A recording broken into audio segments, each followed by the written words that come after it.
미국 전문가 채널 시청자 여러분 안녕하세요. 오늘은 미국에 이민을 계획하거나 주재원 혹은 미국에 살고 있는 분들이 반드시 알아야 하는 필수 신고 규정을 종합하여 탑5를 설명드리는 시간을 가지도록 하겠습니다. 긴 말 필요 없습니다. 지금 바로 시작합니다.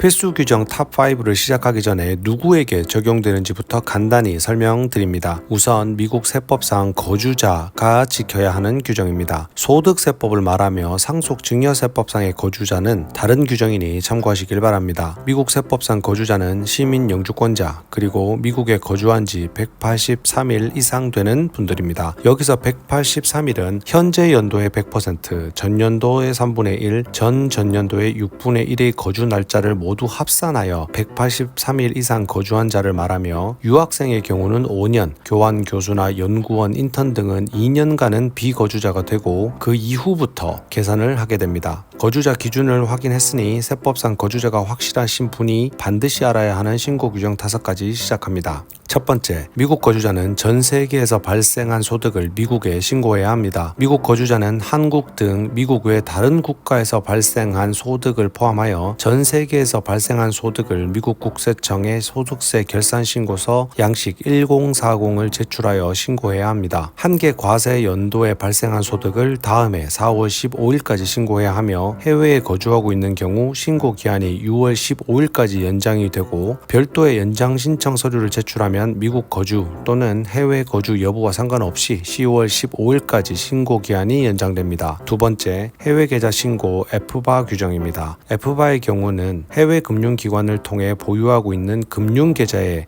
계좌별 연중 최고 잔액 평가액의 합계가 1만 불을 초과하는 경우 FBAR 신고를 해야 합니다. 세금 보고 기간과 동일한 다음해 4월 15일까지 미국 재무부사나 금융범죄 단속국에 양식 114를 제출하여 FBA 신고를 해야 합니다. 역시 세금 보고처럼 현재 특별한 연장 신청 없이도 10월 15일까지 신고 기한을 연장해주고 있습니다. 세 번째, 해외 금융자산 신고 규정 FATCA입니다. FATCA 신고는 금융기관 및 비금융기관에 보유한 금융자산의 잔액이나 평가액을 판단하여 신고하되 해외 거주 시 기준 금액은 연말 20만, 연중 30만, 미국 거주 시에는 기준 금액이 연말 5만, 연중 7만 5천 불이 신고 기준이 됩니다. 해외 금융자산의 잔액과 평가액의 합생 금액이 연말 또는 연중 기준 금액을 초과하는 경우 다음에 세금 신고 기한까지 미국 국세청에 양식 8938을 제출해야 합니다. 네 번째, 해외 법인 신고 규정입니다. 쉽게 말해 미국 거주자인 사람이 해외 사업체의 소유권, 즉 지분을 가진 경우를 말하는데 해외 법인의 지분을 직간접, 간주적으로 10% 이상 보유하는 경우와 지분이 없더라도 해외 법인의 임원 또는 등기이사로 재직하고 있는 경우입니다. 단순히 해외 사업체의 지분을 직간접, 간주적으로 10% 이상 소유한다면 신고 기준에 부합된다라고 보시면 되고 세부 법리는 매우 복잡하여 본인과 직계 가족이 10% 이상 보유한 지분의 해외 사업체가 있다면